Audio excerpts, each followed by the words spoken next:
Welcome to Fox Soul's Black Report, your space for black news, black views, and black opinions. Today is Thursday, March 10th. I'm Seth Lemon. I'm Belusa Lusma. I'm Romeo. I'm Demi Lobo. And on today's report, Russia's war on Ukraine reaches a new level of brutality after an airstrike destroys several maternity and children's hospitals. Meanwhile, with record high gas prices, there's a growing call from governors for the federal government to enact a gas tax holiday. What's the likelihood it could happen? Then Jussie Smollett returns to court today to learn whether he'll spend time in jail. Plus, an invasive species of spiders are expected to take over parts of the East Coast this spring. What you should know about flying eight-legged insects. And Tinder adds a new level of safety, the information you'll soon be able to review about someone before you go on a date. We have all of that and much more. This is our voice and our truth, so let's get it.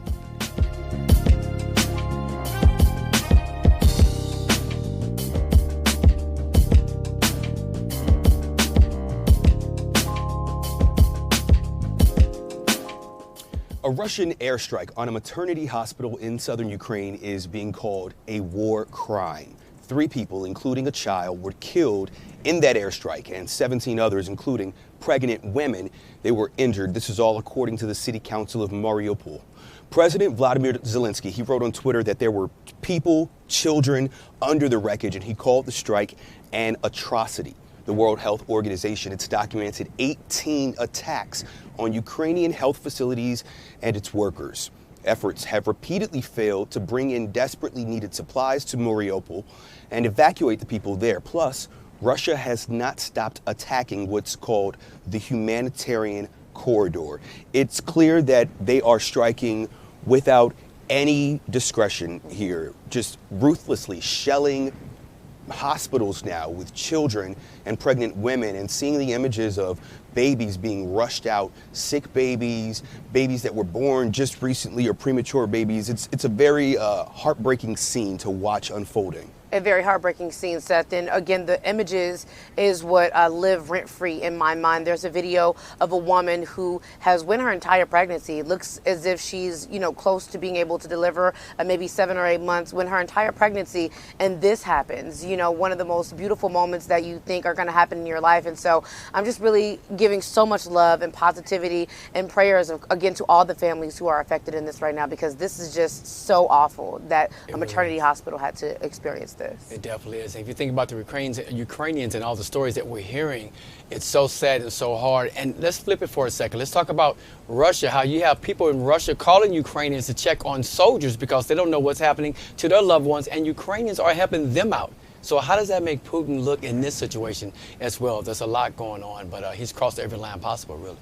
Absolutely crossed the line. Now, the U.S. House is condemning the bomb threats that have plagued historically black colleges and universities around the nation.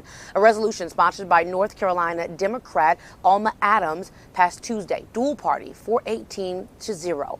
More than 30 threats have been made at a dozen HBCUs, many of them being made during Black History Month. The FBI says tech-savvy minors are behind the threats, but so far no one has been arrested. Congress also passed a resolution condemning the terrorist attack on the Jewish synagogue in Texas back in January.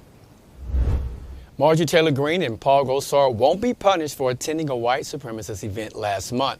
House Minority Leader Kevin McCarthy made the announcement yesterday. McCarthy says the 2 lawmakers will rejoin the committees they were removed from when the time comes. The Minority Leader can reinstate Greene to her committee seat only if Republicans take over the House after November's midterm elections. Meanwhile, it appears the number of white supremacist groups in the U.S. is actually decreasing. The Southern Poverty Law Center says the numbers dropped from a 3rd year in a row. The center identified 733 active hate groups in 2021.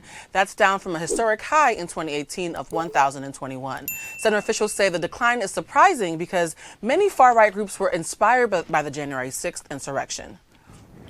Supreme Court nominee Ketanji Brown Jackson, she should not count on Senator Lindsey Graham voting to confirm her. Graham says that he is leaning toward voting no on President Biden's nominee. Now, this is despite him having voted for her just last year when she was confirmed to sit on the D.C. Circuit Court of Appeals.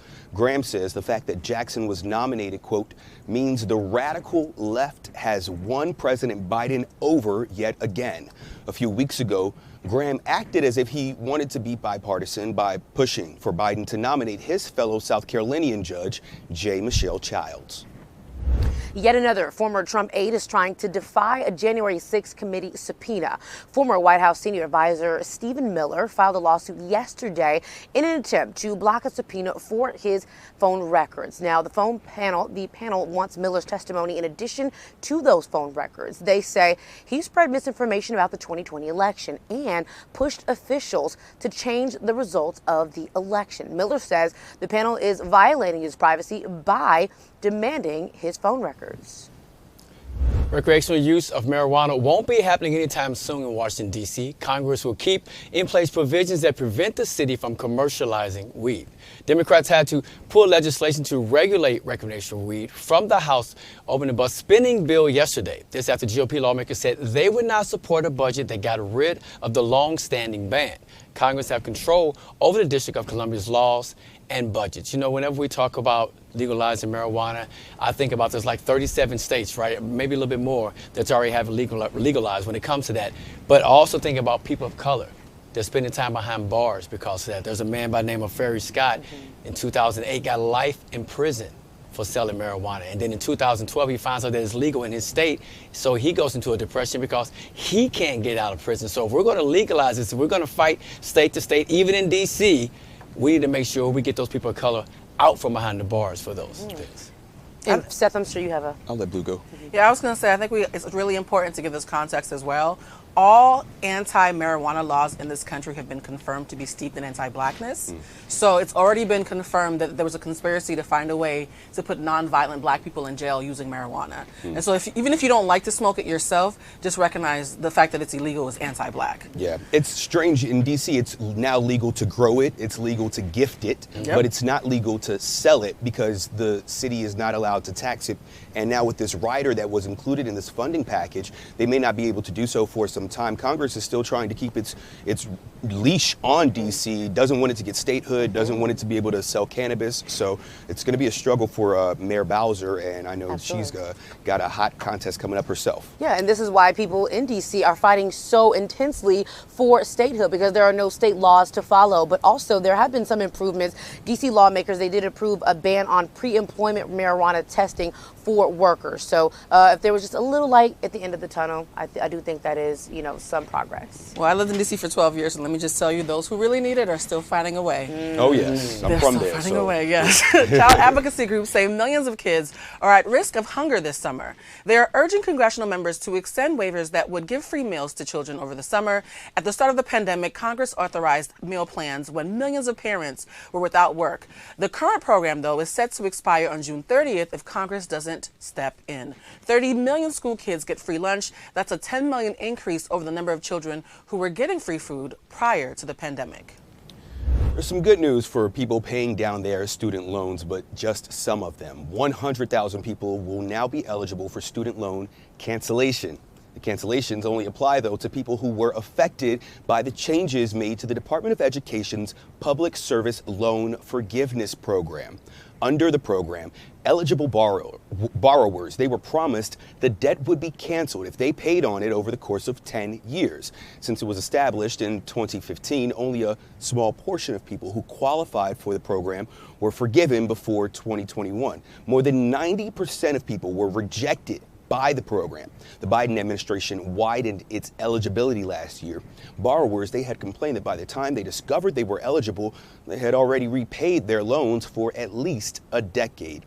It's nice to see a little bit of action here. We're seeing Biden do a little here, do a little there, forgiveness for public servants, forgiveness for those who are permanently disabled. But he hasn't made good on his promise, his campaign promise, to forgive at least $10,000. And we know Senators Warren and others are calling for at least $50,000 to be canceled. I'm one of those who are waiting for Absolutely, same. I'm not giving President Biden any praise or applause on this at all. He's canceling less than 1% of student loan debt right now. So, I mean, I'm sure that there's someone in the world that's happy about this. For the majority of us, we are not happy. The Department of Education knows that the majority of people cannot afford to pay back their student loans right now, yet they're still talking about possibly ending the freeze. So I'm not giving President Biden any applause at all for this, because it's just a very small portion of people that can even be eligible for this. Democratic governors are asking Washington lawmakers to suspend the federal gas tax. 6 governors are supporting a bill introduced by 3 Democratic House members that would kill the gas tax until the end of the year. Now, the gas tax, it adds 18 cents per gallon to the price of fuel. It was instituted in 1993 when the national average for gas was only $2.79 a gallon. The national average is $4.32 a gallon, but in some places, like Los Angeles, it's $5.44 a gallon for regular gas. Yes, it is. Good news for Stacey Abrams. She has qualified to run for Georgia governor for the second time. The Democrat came within 50,000 votes of winning Georgia State House in a highly contested election in 2018. Abrams hopes to win the Democratic nomination. Now, so far, she doesn't have any Democratic opponents. Meanwhile, Governor Brian Kemp will have a tough primary race. Former Georgia Senator David Perdue is challenging Kemp for the GOP nomination. The next story is going to come as no surprise to most of us. A new report says the Minneapolis Police Department mismanaged the 2020 protests that followed George Floyd's death. Duh. The nearly 86-page report by the management company says miscommunication by cops and protesters caused problems. The Hillard Hines management firm's report says better planning by police would have led to an improved response by officers. The firm interviewed 90 people, viewed news video along with police body cams before coming up to their conclusion. The report says community members are still deeply shaken by the department's actions even 18 months after the protests. And it's interesting, one of the suggestions in the report is that police rebuild trust and their relationship with the community.